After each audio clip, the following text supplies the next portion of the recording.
ঘুমানোর আগে 11 বার বিসমিল্লাহ পড়ে এই দোয়াটি 7 বার পড়ুন। কোনো রকমের টেনশন আপনাকে ছুঁতে পারবে না, কোনো রকমের টেনশন আপনাকে স্পর্শই করতে পারবে না।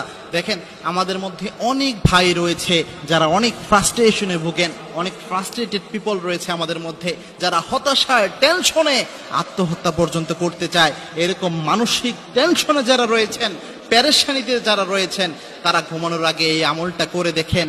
বিশ্বাস করেন ভাই, আপনার এই আমলের মাধ্যমে যা উপকার হবে, আমার পরিচিত অনেকেই এই আমলটা করার মাধ্যমে তারা উপকৃত হয়েছে। আল্লাহর হাবিব সাল্লাল্লাহু আলাইহি ওয়াসাল্লাম নিজে আমলটা প্রেসক্রাইব করেছেন, রাসূলুল্লাহ সাল্লাল্লাহু আলাইহি ওয়াসাল্লাম নিজে সারা জীবন এই আমলটা করেছেন।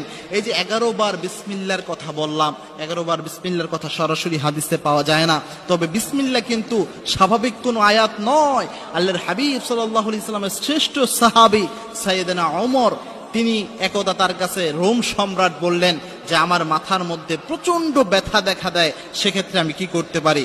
ওমর রাদিয়াল্লাহু তাআলা আনহু রোম সম্রাটকে একটা টুপি হাদিয়া দিলেন।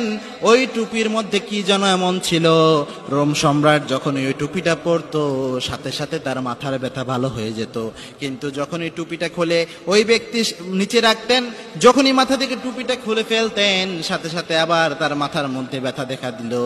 সে চিন্তা করলো, কি এমন জিনিস রয়েছে এর মধ্যে যার কারণে মাথা ব্যথা ভালো হয়ে যায়। রোম সম্রাট টুপিটা খুললেন, খুলে দেখলেন টুপির মধ্যে লেখা রয়েছে বিসমিল্লাহির রহমানির রহিম। এই বিসমিল্লাহির রহমানির রহিম খুবই গুরুত্বপূর্ণ একটি আয়াত, এবং কি আলেমরা বেশিরভাগ প্রেসক্রাইব করে থাকেন এই 11 বার বিসমিল্লাহ পরে কেউ যদি ঘুমায়, আল্লাহ রাব্বুল আলামিন তাকে সুসংবাদ কোনো না কোনো ভাবে দিবেনই। অবশ্যই বিসমিল্লাহ পড়ে এরপরে যে কাজটা করবেন সেটা হচ্ছে একটি দোয়া। আল্লাহর হাবিব সাল্লাল্লাহু আলাইহি ওয়াসাল্লাম যেটা নিজে শিখিয়ে দিয়েছেন, এবং বিশ্বনবী সাল্লাল্লাহু আলাইহি ওয়াসাল্লাম সারা জীবন এই আমলটা করতেন। আপনারা যদি হিসনুল মুসলিম নামে একটি বই রয়েছে, এই বইটা নেন, এই বইয়ের মধ্যে এই দোয়াটা পাবেন, অথবা হিসনুল মুসলিম নামে অ্যাপ রয়েছে, এটার মধ্যে ওই দোয়াটা রয়েছে।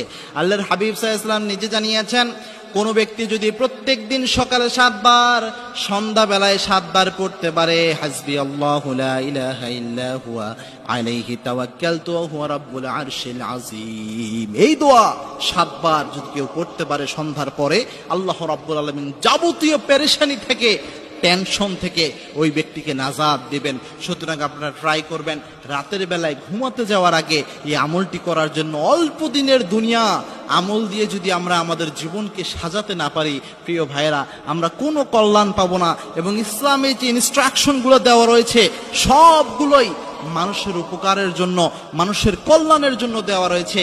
আমরা আমল করি না, যার কারণে এর ফাদিলা পাই না। আমল করলে অবশ্যই অবশ্যই এর উপকার রয়েছে, এবং আল্লাহ রাব্বুল আলামিন এগুলোর ফাদিলাত আমাদের দান করে দিবেন।